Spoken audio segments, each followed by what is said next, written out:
ಈ company close ಮಾಡ್ಬೇಕಂತೇಳಿ notice ಕಳ್ಸಾರೋ ಶಿವು.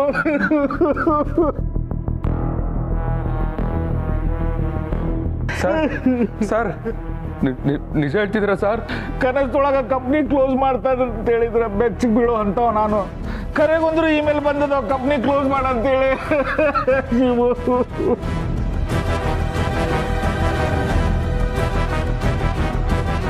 ಸರ್ ಏನ್ ರೀಸನ್ಗೆ ಸರ್? ಏನ್ ರೀಸನೋ ಏನ್ ಸುಡುಗಾಡೋ, ಇನ್ಕಮ್ ಟ್ಯಾಕ್ಸ್ ಫೈಲ್ ಮಾಡಿದ್ದೇನೋ ಸರಿ ಇಲ್ಲ ಅಂತ ಅದನ್ನ ತಿದ್ಕೊಳ್ಳಿಕ್ ಟೈಮ್ ಕೊಡ್ಬೇಕಿಲ್ಲ. ಇದ್ದಕ್ಕಿದ್ದಂಗೆ ಕಂಪ್ನಿ ಕ್ಲೋಸ್ ಮಾಡಂತಂದ್ರೆ ಎಲ್ಲ ಹಾಳಾಗಿ ಹೋಗೋಣ ನಾವೆಲ್ಲರೂ. ದೇವ್ರೆ. ಅಂದ್ರೆ ಸರ್ ನಾಳೆಯಿಂದ ನಮ್ಮ ಕೆಲಸ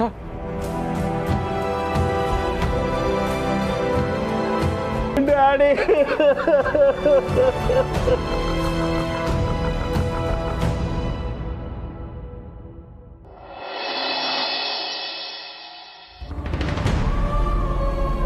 ಯಾಕ್ರಿ ಇಷ್ಟು ಬೇಜಾರಲ್ಲಿದ್ದೀರಾ? ಏನಾಯ್ತು? ಅಲ್ವೋ ಶಿವು, ಏನಾದರೂ ಇದ್ರೆ ನಮ್ಮ ಹತ್ರ ಹೇಳ್ಕೊಳ್ತಿದ್ದೆ. ಇವತ್ತು ಆಕಾಶನೇ ತಲೆ ಮೇಲೆ ಬಿದ್ದವನ್ನ ಕೂತಿದ್ಯಲ್ಲ, ಏನಾಯ್ತು? ರೀ ಏನಾದರೂ ಸಮಸ್ಯೆ ಮಾಡ್ಕೊಂಡ್ರಾ? ಏನಮ್ಮ ನೀನು ಸಮಸ್ಯೆ ಮಾಡ್ಕೊಳ್ಳೋದಕ್ಕೆ ಅವನೇನು ಕಳ್ಳನ ಸುಳ್ಳನ? ಸಮಸ್ಯೆ ಆಗಿದೆ ಅದು ಇನ್ನೊಬ್ಬರಿಂದ ಆಗಿರುತ್ತೆ ಹೊರತು ನನ್ನ ಮಗ ಯಾವತ್ತು ಯಾರಿಗೂ ಸಮಸ್ಯೆ ಮಾಡಲ್ಲ, ಅವನಿಗೆ ಅವನು ಮಾಡ್ಕೊಳ್ಳಲ್ಲ. ಮತ್ ನೋಡಿ ಹೇಗ್ ಕೂತಿದ್ದಾರೆ ಅಂತ. ರೀ ಏನಾಯ್ತು? ಏನಾಯ್ತು? ನೀವ್ ಹೀಗೆ ಏನು ಹೇಳ್ದೆ ಹೋದ್ರೆ ನಮ್ಗೇನ್ ಗೊತ್ತಾಗತ್ತೆ?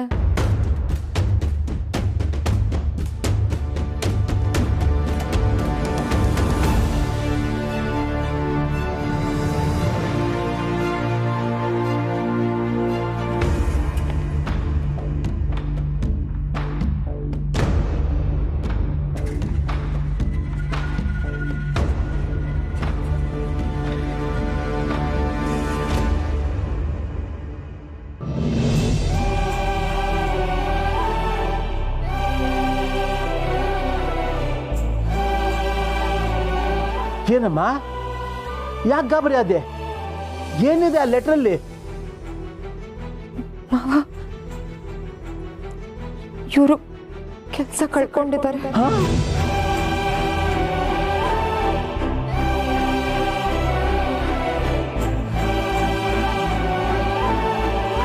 ಹೈಕೋರ್ಟ್ ತಿನ್ನೋ ಕೋಳಿ ಕಾಲು ಮುರಿದ್ರು ಅಂತ ಕೇಳಿದ್ದೀನಿ. ಇವತ್ತು ಆ ಪರಿಸ್ಥಿತಿ ನಮ್ಮನೆಗೆ ಬಂದ್ಬಿಡ್ತಲ್ಲಪ್ಪ. ದೇವರೇ, ಯಾಕಪ್ಪ ನಮ್ಮನ್ನ ಇಷ್ಟೊಂದು ಪರೀಕ್ಷೆ ಮಾಡ್ತೀಯ? ಈ ವಾರದಲ್ಲಿ ಈ ತಿಂಗಳಿನ ಸಂಬಳ ಬರುತ್ತೆ. ಹೋದ ತಿಂಗಳಿಂದ ರೇಷನ್ ಸಾಲ, ಚೀಟಿ ದುಡ್ಡು ಇದೆಲ್ಲ ಕಟ್ ಮುಗಿಸಿ ಮನೆ ನಡ್ಸೋದಕ್ಕೆ ಏನಾದ್ರೂ ಉಳಿಯತ್ತ ನೋಡ್ಬೇಕು ಅನ್ಕೋತಿದ್ದೆ. ಸಂಬಳ ಇರ್ಲಿ, ಕೆಲಸನೇ ಹೋಗ್ಬಿಡ್ತಲ್ಲ ಭಗವಂತ.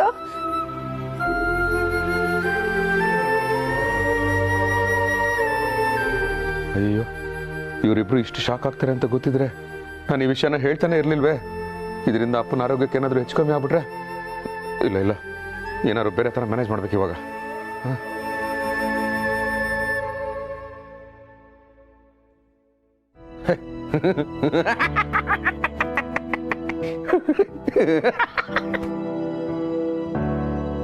ನನಗೆ ಗೊತ್ತಿತ್ತು ನೀವಿಬ್ರು ಹೀಗೆ ರಿಯಾಕ್ಟ್ ಮಾಡ್ತೀರಾ ಅಂತ. ನಾನು ನಿಜವಾಗ್ಲೂ ಫೀಲಿಂಗ್ ಅಲ್ಲಿ ಇದ್ದೆ ಅಂತ ಅನ್ಕೊಂಡ್ರಾ? ಸುಮ್ನೆ ನಿಮ್ ಮುಂದೆ ಪರ್ಫಾರ್ಮೆನ್ಸ್ ತೋರಿಸ್ತಾ ಇದ್ದೆ. ಅಂದ್ರೆ ನಿನ್ ಕೆಲಸ ಹೋಗ್ಲಿಲ್ಲ ತಾನೇ? ಕೆಲಸ ಹೋಯ್ತಪ್ಪ, ಆದ್ರೆ ತಲೆ ಹೋಗುವಂತದ್ದು ಏನು ಆಗಿಲ್ಲ. ರೀ ಏನ್ರಿ ಹೇಳ್ತಿದ್ದೀರಾ?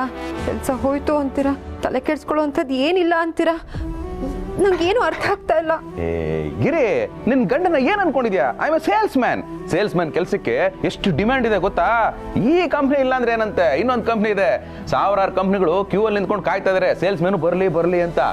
ರೀ ಸುಳ್ಳು ಹೇಳ್ತಿಲ್ಲ ತಾನೆ? ಗಿರಿ, ನೀನ್ ಒಳ್ಳೆ, ನಾನು ಯಾಕೆ ಸುಳ್ಳು ಹೇಳಿ? ಆದ್ರೂ ನಿನ್ನ ಮಾತಿನಲ್ಲಿ ನಂಬಿಕೆ ಬರ್ತಿಲ್ಲ ನನಗೆ. ನೀನ್ ಮನಸ್ಸಲ್ಲಿ ಏನೋ ವಿಷಯ ಮುಚ್ಚಿಟ್ಕೊಂಡಿದ್ಯಾ? ಅಪ್ಪ, ಕೆಲಸ ಇದ್ಕಿದಾಗ ಹೋದ್ರೆ ಯಾರಿಗೆ ತಾನೇ ಆಘಾತ ಆಗಲ್ಲ. ನನಗೂ ಆಯ್ತಪ್ಪ. ಹಾಗಂತ ಆಕಾಶ ತಲೆ ಮೇಲೆ ಬಿದ್ದೋರ್ ತರ ಕೂತ್ಕೊಳಕ್ಕಾಗತ್ತಾ? ಕೆಲಸ ಸಿಗುತ್ತಪ್ಪ. ನೀವಿಬ್ರು ಏನು ತಲೆ ಕೆಡಿಸ್ಕೋಬೇಡಿ. ಇವತ್ತಿಂದಾನೇ ಕೆಲಸ ಹುಡ್ಕಕ್ ಸ್ಟಾರ್ಟ್ ಮಾಡ್ತೀನಿ. ಆದಷ್ಟು ಬೇಗ ಕೆಲಸನ ಗಿಟ್ಟಿಸ್ಕೋತೀನಿ. That's all.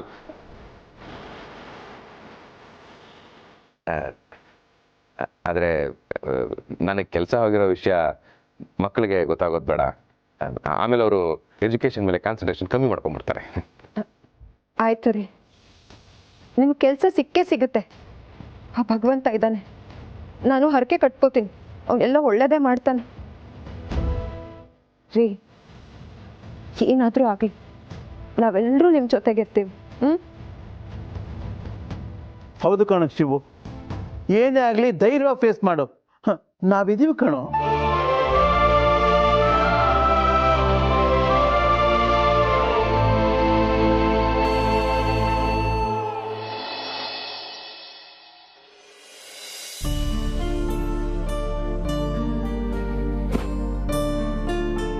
ಇಷ್ಟು ದಿನ ಕೆಲಸಕ್ಕೆ ಹೋಗ್ಬೇಕಾದ್ರೆ ಇವತ್ತು ನಮ್ಮ ಮ್ಯಾನೇಜರ್ ನನ್ನ ಬೈದೇ ಇರಲಿ, ಕೆಲಸ ಉಳಿದ್ರೆ ಸಾಕಪ್ಪ ಅಂತ ಪ್ರಾರ್ಥನೆ ಮಾಡಿ ಹೋಗ್ತಾ ಇದ್ದೆ. ನಾಳೆಯಿಂದ ಅವಕಾಶನೂ ಇಲ್ಲ, ಕೆಲಸ ಹೋಯ್ತು. ನನ್ನ ಸಂಸಾರ ಎಲ್ಲಿ ಬೀದಿಗೆ ಬಂದ್ಬಿಡುತ್ತೋ ಅಂತ ಭಯನೂ ಶುರುವಾಯಿತು. ಅಪ್ಪ ಅಮ್ಮನ್ನ, ಹೆಂಡತಿ ಮಕ್ಕಳನ್ನ ಯಾವುದೇ ಕಾರಣಕ್ಕೂ ಕಷ್ಟಕ್ಕೆ ದೂಕಲ್ಲ. ಅವ್ರಿಗೆಲ್ಲ ಏನೇನು ಸೌಕರ್ಯಗಳು ಬೇಕೋ ಅದನ್ನೆಲ್ಲ ಕೊಟ್ಟೇ ಕೊಡ್ತೀವಿ ಅಂತ ಮನೆಯವ್ರಿಗೋಸ್ಕರ ದುಡಿಯೋರು ತಮಗೆ ತಾವೇ ಪ್ರಮಾಣ ಮಾಡ್ಕೊಂಡಿರ್ತಾರೆ. ಇಂಥ ಒಂದು ಸಿಡ್ಲು ತಮ್ಮ ಜೀವನದಲ್ಲಿ ಬಂದು ಬಡಿಯುತ್ತೆ ಅಂತ ಯಾರು ನಿರೀಕ್ಷೆನೂ ಮಾಡಿರಲ್ಲ. ನಾನು ಪ್ರಮಾಣ ಮಾಡಿದ್ದೆ, ನಾನು ನಿರೀಕ್ಷೆ ಮಾಡಿರಲಿಲ್ಲ. ಈಗ ನಾನು ಏನು ಮಾಡಲಿ ಭಗವಂತ? ಶಿವಪ್ರಸಾದ್, ಭಗವಂತ,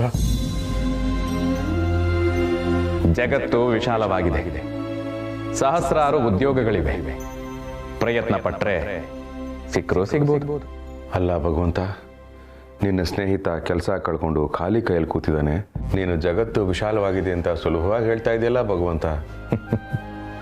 ನೀನು ಖಾಲಿ ಕೈ ಅಂತ ಯಾರು ಹೇಳಿದ್ದು ಶಿವಪ್ರಸಾದ್? ನೀನು ಇಷ್ಟೂ ವರ್ಷ ಮಾಡಿರೋ ಕೆಲಸದ ಅನುಭವ ಇದೆ, ಪ್ರಾಮಾಣಿಕತೆ ಇದೆ, ಸ್ವಾಮಿನಿಷ್ಠೆ ಇದೆ, ನ್ಯಾಯ ಇದೆ, ನೀತಿ ಇದೆ. ಇಷ್ಟೆಲ್ಲ ಇರಬೇಕಾದ್ರೆ ನಿನ್ ಕೈ ಖಾಲಿ ಹೇಗಾಗುತ್ತೆ? ನ್ಯಾಯ ನೀತಿ ಪರವಾಗಿ ನಿಂತಿದ್ದಕ್ಕೆ ಇವತ್ತಿನ ದಿವಸ ಕೂತ್ಕೊಂಡು ಯೋಚನೆ ಮಾಡೋಂಗಾಗಿರೋದು. ನಮ್ಮ ಕಂಪ್ನಿ ನನಗೆ ಅನ್ನ ಕೊಡ್ತಾ ಇದೆ, ಕಂಪ್ನಿಗೆ ಮೋಸ ಮಾಡಬಾರ್ದು ಅಂತ 6 ವರ್ಷದಿಂದ ಒಂದೇ ಕಂಪ್ನಿಯಲ್ಲಿ ಕೆಲಸ ಮಾಡ್ತಾ ಇದ್ದೀನಿ. ಆದರೂ ಬರೋ ಸಂಬಳ 30,000.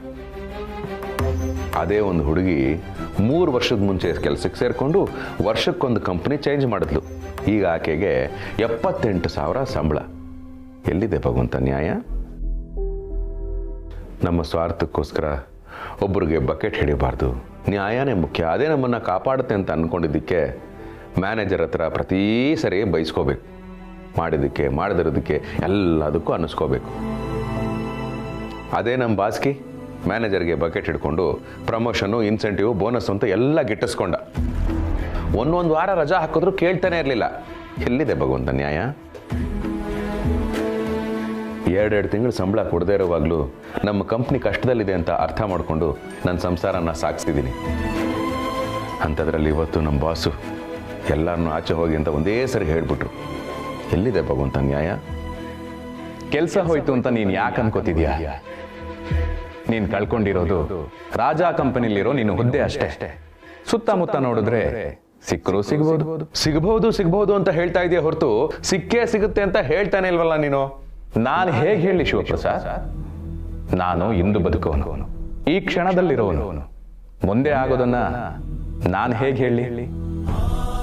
ಆದ್ರೆ ನೀನ್ ಪ್ರಯತ್ನ ಪಟ್ರೆ ನಿನ್ನಿಂದ ಎಲ್ಲವೂ ಸಾಧ್ಯ ಅಂತ ಮಾತ್ರ ಹೇಳಬಲ್ಲೆ. ಪ್ರಯತ್ನ ಪ್ರಯತ್ನ ಪ್ರಯತ್ನ ಪವಾಡ ಮಾಡಲ್ಲ ಅಂತ್ಯ, ಚಮತ್ಕಾರ ಮಾಡಲ್ಲ ಅಂತ್ಯ. ಈಗ ಏಕಾಏಕಿ ಕೆಲಸ ಹೋಗಿದ್ಯಲ್ಲ, ಇದು ಚಮತ್ಕಾರನ ಇಲ್ಲ ಪವಾಡನ? ಶಿವಪ್ರಸಾದ್, ಹುಟ್ಟಿಗೆ 9 ತಿಂಗಳು ಬೇಕು, ಆದ್ರೆ ಸಾವು ಕ್ಷಣಾರ್ಧದಲ್ಲೇ ಆಗುತ್ತೆ. ಕೆಲಸ ಸಿಗೋಕೆ ಶ್ರಮ, ಸಮಯ ಎರಡೂ ಬೇಕು, ಆದ್ರೆ ಕಳ್ಕೊಳಕ್ಕಲ್ಲ. ಆ ಸಮಯಕ್ಕೋಸ್ಕರ ನಾನು ಕಾಯ್ತೀನಿ ಭಗವಂತ. ಆದರೆ ಮನೆ ಖರ್ಚು, ಕೈ ಸಾಲ, EMI ಇದ್ಯಾವುದು ಕಾಯಲ್ಲ. ಇದೆಲ್ಲದಕ್ಕೂ ಹಣ ಬೇಕಲ್ವಾ? ಅದಕ್ಕೆ ನೀನು ಸಹಾಯ ಮಾಡ್ತೀಯಾ? ತಿಂಗಳಿಗೆ 30,000 ಸಂಬಳ ತಗೊಳ್ಳುವಂತ ಶಿವಪ್ರಸಾದ್. ಆದ್ರೆ ನಾನು ಬಿಡಿಗಾಸೂ ಇಲ್ಲದ ಯೋಗಿ. ಎಂಥ ಮಾತು ಹೇಳಿದೆ ಭಗವಂತ. ಇಡೀ ಕೈಲಾಸನೇ ನಿನ್ನ ಕೈಯಲ್ಲಿದೆ, ಇಡೀ ಜಗತ್ತನ್ನೇ ಆಡಿಸೋ ಸೂತ್ರ ನಿನ್ನ ಕೈಯಲ್ಲಿದೆ ಅಂತ ನಿನ್ನ ಕೈಯಲ್ಲಿ ಬಿಡುಗಾಸು ಇಲ್ವಾ? ಕೊಡಕ್ ಮನ್ಸಿಲ್ಲ ಅಂತ ಹೇಳು, ಈ ತರ ಎಲ್ಲ ಹೇಳ್ಬೇಡ. ಕೆಲಸ ಕಳ್ಕೊಂಡವ್ರ ಕಷ್ಟ ಏನು ಅಂತ ನಿನಗೇನು ಗೊತ್ತು? ನಾನು ಬ್ಯಾಚುಲರ್ ಆಗಿದ್ದಿದ್ರೆ ಇಷ್ಟೆಲ್ಲ ತಲೆನೇ ಕೆಡಿಸ್ಕೊಳ್ತಾ ಇರಲಿಲ್ಲ. ಆದರೆ ಸಂಸಾರನ ಕಟ್ಕೊಂಡಿದ್ದೀನಿ. ನನ್ನನ್ನು ನಂಬ್ಕೊಂಡು ಈ ಮನೆಯಲ್ಲಿ 4 ಜನ ಇದ್ದಾರೆ. ಶಿವಪ್ರಸಾದ್ EMI ಕಟ್ತಾನೆ, ಬಡ್ಡಿ ಕಟ್ತಾನೆ, ಹಳೆ ಬ್ಯಾಲೆನ್ಸ್ ಕೊಡ್ತಾನೆ ಅಂತ ನನಗೋಸ್ಕರ ಸುಮಾರು ಜನ ಆಚೆ ಕಾಯ್ಕೊಂಡು ನಿಂತಿದ್ದಾರೆ. ಅವ್ರಿಗೆಲ್ಲ ನಾನೇನು ಉತ್ತರ ಹೇಳಿ? ನನ್ನ ಕಷ್ಟ ನನಗೆ ಗೊತ್ತು, ನಿನಗೇನು ಗೊತ್ತು? ನನಗೂ ಗೊತ್ತು. ಏನು ಗೊತ್ತು? ನಿನಗೇನು ಗೊತ್ತಿಲ್ಲ. ನಾನು ಹೇಳ್ತೀನಿ ಕೇಳು. ಜಗದೀಶ್ವರ ಅನ್ನೋ ನಿನ್ನ ಪದವಿನ ಯಾರಿಂದನಾದ್ರೂ ಕಿತ್ಕೊಳ್ಳೋಕೆ ಸಾಧ್ಯನಾ? ಆಗೊಂದು ವೇಳೆ ಕಿತ್ಕೊಂಡ್ರು ನಿನ್ನ ಫ್ಯಾಮಿಲಿ ಏನಾದರೂ ಕಷ್ಟಕ್ಕೆ ಬರುತ್ತಾ? ಬರಲ್ಲ. ಫಸ್ಟ್ ಆಫ್ ಆಲ್ ಸಾಲ ತಗೊಳ್ಳೋ ಪ್ರಮೇಯ ಬರಲ್ಲ. ಹಾಗೊಂದು ವೇಳೆ ಬಂದರೂ ಕೈಲಾಸದವರೆಗೂ ಯಾರಾದರೂ ಬಂದು ಪಾರ್ವತಿ ಅಮ್ಮನ ಹತ್ರ ಎಲ್ಲಮ್ಮ ನಿನ್ನ ಗಂಡ ಸಾಲ ತಗೊಂಡು ನಾಪತ್ತೆ ಆಗ್ಬಿಟ್ಟಿದ್ದಾನೆ ಅಂತ ಕೇಳೋ ಧೈರ್ಯ ಯಾರಿಗಾದ್ರೂ ಇದೆಯಾ? ಇಲ್ಲ. ನೀನು ಮನೆಯಲ್ಲೇ ಇದ್ಕೊಂಡು ಗಣೇಶನ ಕೈಲೋ ಸುಬ್ರಹ್ಮಣ್ಯನ ಕೈಲೋ ಅಪ್ಪ ಮನೇಲಿಲ್ಲ ಅಂತ ಸುಳ್ಳು ಹೇಳ್ಸಿದ್ಯಾ? ಇಲ್ಲ. ಆದರೆ ಇದನ್ನೆಲ್ಲ ನಾನು ಮಾಡಿಸಿದ್ದೀನಿ. ಅದಕ್ಕೆ ನನ್ನ ಕಷ್ಟ ಏನು ಅಂತ ನನಗೆ ಗೊತ್ತು. ಗೊತ್ತು. ಕಣ್ಣೆದುರುಗಡೆ ಸ್ನೇಹಿತ ಸಾಯ್ತಾ ಇದ್ದಾನೆ, ನಂದು ಖಾಲಿ ಕೈ ಅಂತ ಪುರಾಣ ಹೇಳ್ತೀಯ? ಪುರಾಣ. ನನಗೇನು ಮಾಡಬೇಕು ಅಂತ ನನಗೆ ಗೊತ್ತು.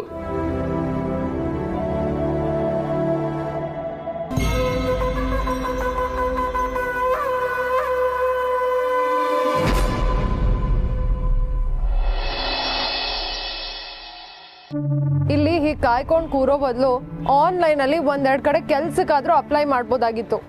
ಅಲ್ಲ ಮಾರ್ಗಿ ಮೇಡಮ್ಗಳೇ, ನೀವು 1.5 ಲಕ್ಷ ರೂಪಾಯಿಗಳದು ಫೋನ್ಗಳು ಇಟ್ಕೊಂಡಿದ್ರಿ, ನಿಮಗೂ ಪ್ರಾಬ್ಲಮ್ಗಳೇ? ಬಾಬುಗಳೇ, ಕೆಲಸ ನಡೀತಿದ್ದಾಗ ಎಲ್ಲ ಚೆನ್ನಾಗೇ ಇರುತ್ತೆ. ಅದಿಲ್ಲ ಅಂದಾಗಲೇ ಎಲ್ಲ ತಲೆಗೆಳಗಾಗೋದು.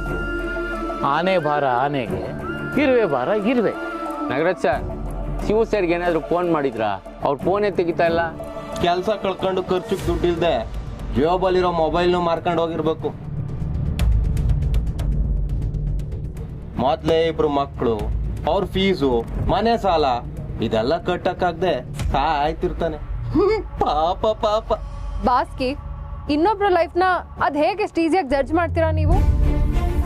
ನೀವು ಕೆಲಸ ಕಳ್ಕೊಂಡಿದ್ದೀರಾ ಅನ್ನೋದನ್ನ ಮರಿಬೇಡಿ. ಇರ್ಲಿ ಬಿಡಿ ಮಾರ್ಗಿ ಮೇಡಮ್, ಕೆಲವರು ಬೇರೆಯವ್ರ ಮನೆಗಳಲ್ಲಿ ದೋಸೆಗಳಕ ತೂತ್ಗಳು ಹುಡುಕ್ತಾರ್ತಾರೆ, ಆದ್ರೆ ಅವ್ರ ಮನೆಗಳಕ ತವಗಳೇ ತೂತ್ಗಳಾಗ್ಬಿಡ್ತವೆ, ಗೊತ್ತಿರಲ್ಲ. ಪಾಪ ಪಾಪ. ಶಿವಪ್ಪನ್ಕ ಫೋನ್ಗಳು ಮಾಡಿದ್ನಿ, ನೇಮ್ ಬರ್ತಾವನೆ. ಆಗ ಬಂದ್ಬಿಟ್ಟಲ್ಲ. ಶಿವಪ್ಪನೆ ಕಡ್ಕೊತಾ ಇದೆಯಾ? ಅದು ಕೆಲಸ ಕಳ್ಕೊಂಡು ಮಾರನೇ ದಿವಸನೇ ಪೆಟ್ರೋಲ್ಗೂ ಕಾಸಿಲ್ವಾ? ನೀನು ಸುಮ್ಮನೆ ಇರಪ್ಪ. ನೀನು ಏನಾದರೂ ಅಪ್ಡೇಟ್ಗಳು? ಏನು ಅಪ್ಡೇಟ್ಗಳಿಲ್ಲಪ್ಪ, ಎಲ್ಲ ಔಟ್ಡೇಟ್ಗಳೇ. ಮತ್ತೆ ಯಾಕೆ ಎಲ್ಲರೂ ಸೇರೋಣ ಅಂತ ಹೇಳಿದ್ದು? ಅಷ್ಟಿಲ್ದೆ ದೊಡ್ಡವ್ರು ಗಾದೆ ಮಾಡೋರ ಸರ್. ಹೆಂಗ್ಸು ತಿರುಗಿ ಕೆಟ್ಲು, ಗಂಡಸು ಕೂತ್ ಕೆಟ್ಟ ಅಂತ. ಗಂಡಸು ಕೆಲಸ ಕಳ್ಕೊಂಡ್ರು ಪರವಾಗಿಲ್ಲ, ಶಿಸ್ತಾಗೆದ್ದು ಸ್ನಾನ ಮಾಡಿ ಸ್ನೋವ ಸೆಂಟು ಹಾಕೊಂಡು ಗಮ್ ಅಂತ ಮೋರಿ ಪಕ್ಕದಲ್ಲಾದ್ರೂ ಬಂದು ಕೂತ್ಕೋಬೇಕು. ಗಂಡ ಮನೇಲಿದ್ದಾನೆ ಅಂತ ಏನಾದ್ರು ಗೊತ್ತಾಯ್ತು ಅಂತಂದ್ರೆ ಕೊತ್ತಂಬರಿ ಸೊಪ್ಪು ತಗೊಂಬ, ಹಸಿರು ಮೆಣಸಿನ್ಕಾಯಿ, ಬೆಳ್ಳುಳ್ಳಿ, ಟೊಮೆಟೊ ತಗೊಂಬ ಅಂತ ನಮ್ಮನ್ನ ಕಳಿಸ್ತಾ ಇರ್ತಾರೆ. ಸತ್ಯ, ನಮ್ಮ ಮನೇಲಿ ಆ ಥರ ಏನು ಸಮಸ್ಯೆ ಇಲ್ಲ. ಸಮಸ್ಯೆ ಇರುತ್ತೆ, ಗಂಡನ ಹತ್ರ ಹೇಳ್ಕೊಂಡಿರಲ್ಲ. ಹಿಂದಗಡೆ ಮನೆಯವ್ರಿಗೋ ಪಕ್ಕದ ಮನೆಯವ್ರಿಗೋ ಹೇಳಿರ್ತಾರೆ, ಬೇಕಾದ್ರೆ ಹೋಗಿ ವಿಚಾರಿಸು. ಬಾಸ್ಕಿ, ನಿನ್ನ ಹೆಂಡತಿ ಮಾಡೋ ಥರನೇ ಎಲ್ಲಾರ ಹೆಂಡತಿರು ಮಾಡ್ತಾರೆ ಅಂತ ಅನ್ಕೋಬೇಡ. ಈ ಕಾಲದಲ್ಲೂ ಕೆಲವ್ರು ಇರ್ತಾರೆ ದೇವತೆ ಥರ. ಗಂಡ ದುಡಿಲಿ ಬಿಡ್ಲಿ ಅವನ್ನ ರಾಜನ್ ಥರ ನೋಡ್ಕೋತಾರೆ. ಅಂಥವರಲ್ಲಿ ನಮ್ಮ ಶಿವ ಹೆಂಡತಿ ಗಿರಿಜಾನೂ ಒಬ್ಳು. Thank you sir. ನಿಮ್ಮ ಹೊಗಳಿಕೆನ ಅನುಭವಿಸೋ ಪರಿಸ್ಥಿತಿಯಲ್ಲೂ ನಾನಿಲ್ಲ. ಕೆಲಸ ಸಿಕ್ಬಿಟ್ರೆ ಸಾಕಪ್ಪ ಅಂತ ಅನ್ನಿಸ್ತಾ ಇದೆ. ಶಿವು ಸರ್, ನೀವ್ಯಾಕೆ ಆನ್ಲೈನಲ್ಲಿ ಟ್ರೈ ಮಾಡಬಾರ್ದು? ಹಣೆ ಬರೋದಲ್ಲಿ ಬ್ರಹ್ಮ ಬರ್ದಿರೋ ಲೈನೇ ಸರಿ ಇಲ್ಲ. ಇನ್ನು ಆನ್ಲೈನಲ್ಲಿ ಅಪ್ಲೈ ಮಾಡಿದ್ರೆ ಏನು ಸಿಗುತ್ತೆ? ನನ್ ಮಾಡಪ್ನೆ, ನನ್ನ ಬಾಂಬೆ ಕಂಪ್ನಿಗಳಲ್ಲಿ ಓಪನಿಂಗ್ಸ್ಗಳವೆ ಅಂತ ಹೇಳ್ತಿದ್ದ. ಎಲ್ಲರೂ ರೆಸ್ಯೂಮ್ಗಳು ಕೊಟ್ಬಿಡಿ, ಅಪ್ಲೈಗಳು ಮಾಡಿ ನೋಡ್ಬಿಟ್ರಾಯ್ತು. ಬಾಬು, ಹಾಗಾದ್ರೆ ನಂದು ರೆಸ್ಯೂಮ್ ಕಳಿಸ್ತೀನಿ, ಅದನ್ನೇ ಫಸ್ಟ್ ಅಕ್ಸೆಪ್ಟ್ ಮಾಡೋಕ್ಕಳ. ಅಲ್ಲಿ ತನಕ ವಾಟರ್ ಪ್ಯೂರಿಫೈಯರ್ ಕಂಪ್ನಿಲಿ ಕೆಲಸ ಖಾಲಿ ಇದೆಯಂತೆ, ಮಾಡ್ತಾ ಇರ್ತೀನಿ. ನಾನು ಯಾವುದೋ ಪೋಸ್ಟ್ ಪೇಡ್ ಸಿಮ್ ಕಂಪ್ನಿನಲ್ಲಿ ಅಕೌಂಟೆಂಟ್ ಕೆಲಸ ಖಾಲಿ ಇದೆ ಅಂತ ಹೇಳಿದ್ದಾರೆ, ನೋಡಬೇಕು, ಇನ್ನೂ ಕನ್ಫರ್ಮ್ ಆಗಿಲ್ಲ. ಮಾರ್ಗಿ ಮೇಡಮ್, ನೀವೇನು ಪ್ಲಾನ್ ಮಾಡ್ಕೊಂಡಿದ್ದೀರಾ ಅಂತ ಹೇಳಲೇ ಇಲ್ಲ. ಸೊ ನಿಜ ಹೇಳ್ಬೇಕಂದ್ರೆ ಆಪರ್ಚುನಿಟೀಸ್ ಅಂತೂ ತುಂಬಾ ಇದೆ. ನನಗೇನು ಚೆನ್ನಾಗಿದ್ದೀನಿ, ಇಂಗ್ಲಿಷ್ ಬರುತ್ತೆ, ಅಟ್ಲೀಸ್ಟ್ ರಿಸೆಪ್ಷನಿಸ್ಟ್ ಕೆಲಸ ಆದರೂ ಸಿಗುತ್ತೆ. ಅದು ಇಲ್ಲ ಅಂದರೆ ಗರ್ಲ್ಸ್ಗೆ ಮಾರ್ಕೆಟಿಂಗಲ್ಲಿ ತುಂಬಾ ಓಪನಿಂಗ್ಸ್ ಇದೆ. ಬಟ್ ನಿಮ್ಗಳದೇ ಪ್ರಾಬ್ಲಮ್. ನಿಜ ಮೇಡಮ್, ನಾವಿನ್ನೂ ಎಷ್ಟು ಅಲಿಬೇಕು, ಯಾರ್ಯಾರು ಕೈ ಕಾಲು ಹಿಡಿಬೇಕು ಗೊತ್ತಿಲ್ಲ. ಏನಾಗಿಲ್ಲ ಅಂದರೂ ಕಡೆ ಪಕ್ಷ ಸಿನಿಮಾದಲ್ಲೋ ಸೀರಿಯಲಲ್ಲೋ ಅಸಿಸ್ಟೆಂಟ್ ಡೈರೆಕ್ಟರ್ ಆಗ್ಬೋದು ಅನ್ನೋ ಒಂದು ಹೋಪ್ ಇದೆ, ನೋಡ್ಬೇಕು. ಹೇ, ಅಲ್ಲಿ ಹೀರೋ ಜಾಗ ಖಾಲಿ ಇದ್ರೆ ಹೇಳು. ಯಾಕೆ? ಖಾಲಿರೋ ಜಾಗಗಳೆಲ್ಲ ಓರ್ಸಕ್ಕೆ. ಸರಿ ಕಣ್ರಪ್ಪ, ನಾನು ಹೊರಡ್ತೀನಿ. ಶಿವಪ್ನೆ, ಯಾಕೆ ಕೊಟ್ಬಿಟ್ಟೆ? ನೀನೇನೋ ರೆಸ್ಯೂಮ್ ಕೊಡಕ್ಕೆ ಹೇಳಿದ್ಯಾ, ಆದರೆ ಅದೊಂದನ್ನೇ ನಂಬ್ಕೊಳಕ್ಕಾಗತ್ತಾ? ಬೇರೆ ಕಡೆನೂ ಟ್ರೈ ಮಾಡ್ತೀನಿ. ಬರ್ತೀನಿ.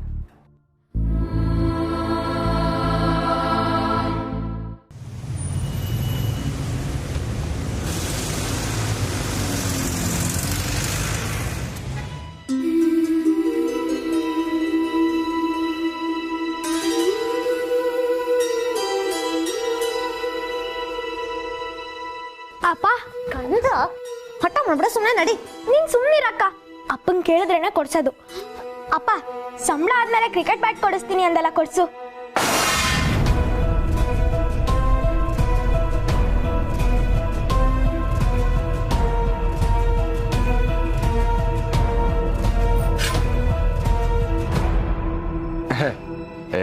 ಕ್ರಿಕೆಟ್ ಬ್ಯಾಟ್ ಏನೋ ಕರ್ಮ, ನಿನ್ನ ಕ್ರಿಕೆಟ್ ಸೆಟ್ಟೇ ಕೊಡಿಸ್ತೀನಿ. ನಿಜವಾಗ್ಲೂ? ಆದ್ರೆ ಒಂದು ಕಂಡೀಷನ್. ಏನದು? ಈ ಸರಿ ನೀನು ಫಸ್ಟ್ ರ್ಯಾಂಕ್ ಬರ್ಬೇಕು. ಅಷ್ಟೇ ತಾನೇ? ನೀನ್ ಕ್ರಿಕೆಟ್ ಸೆಟ್ ಕೊಡಿಸ್ತೀನಿ ಅಂದ್ರೆ ಏನ್ ಬೇಕಾದ್ರೂ ಮಾಡ್ತೀನಿ. ಏನಾದ್ರೂ ಕೊಡಿಸ್ತೀನಿ ಅಂದ್ರೆ ಸಾಕು, ಚೆನ್ನಾಗಿ ಓದ್ತೀನಿ, ಫಸ್ಟ್ ರ್ಯಾಂಕ್ ಬರ್ತೀನಿ ಅನ್ನೋದು, ಆಮೇಲೆ ಮತ್ತೆ ಓದೇ ಹಂಗೆ ಕೂತ್ಕೊಳ್ಳೋದು. ಇದೇ ಆಯ್ತಂದು. ಬಂದು ಓದ್ಕೋ ಬಾ ಫಸ್ಟ್.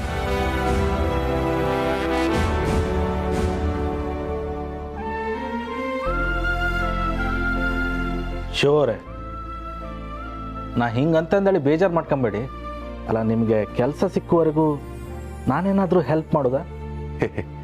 ಏನ್ ಕಾಶವ್ರಿ ಹೀಗೆ ಹೇಳ್ತಾ ಇದ್ದೀರಾ? ಸಹಾಯ ಮಾಡಕ್ಕೆ ನಮ್ಗೇನ್ ಕಷ್ಟ ಇದೆ? ಬಾವಾ, ನೀವು ಸ್ವಾಭಿಮಾನಿ ಅಂತ ನಮಗ್ ಗೊತ್ತು. ಹಾಗಂತ ನಮ್ಮ ಹತ್ರನೂ ಹೀಗೆ ಮಾಡಿದ್ರೆ ಮನೆ ನಡೆಯೋದು ಹೇಗೆ? ಪ್ಲೀಸ್ ಬಾವಾ, ಹ್ಞೂ ಅಂತ ಹೇಳಿ. ಅಮ್ಮ, ನಿಮ್ಮ ಹತ್ರ ಹೇಳ್ಕೊಳಕ್ಕೆ ನಮ್ಮ ಮುಜುಗರ. ಅಂತ ಸಮಸ್ಯೆ ಇದ್ದಿದ್ರೆ ನನ್ನ ಮಗ ಹೇಳ್ಕೊಳ್ದೇ ಇರ್ತಿದ್ನಾ? ನನ್ನ ಮಗ ರಾಜ ಇದ್ದ ಹಾಗಿದ್ದಾನಮ್ಮ. ಬರೀ ರಾಜ್ಯ ಇದ್ರಷ್ಟೇ ಅಲ್ಲ ರಾಜ. ರಾಜ್ಯಕ್ಕೆ ಏನಾದ್ರು ತೊಂದರೆ ಆದ್ರೆ ಅದಕ್ಕೆ ಪರಿಹಾರ ಮಾಡ್ತಾನಲ್ಲ, ಅವನು ಕಣಮ್ಮ ರಾಜ. ಅಂತ ರಾಜ ನನ್ನ ಮಗ ಮಹಾರಾಜ.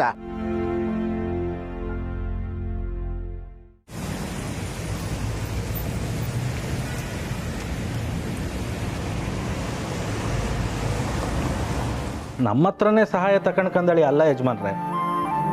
ಅರೆ, ಕೈಯಲ್ಲಿ ಕೆಲಸ ಇಲ್ದಿದ್ದಾಗ ಮನೆ ನಡೆಸೋದು ಎಷ್ಟು ಕಷ್ಟ ಅಂದಳಿ ನನಗೂ ಗೊತ್ತಿತ್ತು, ಅದಕ್ಕೆ ಹೇಳಿದೆ ಅಷ್ಟೇ.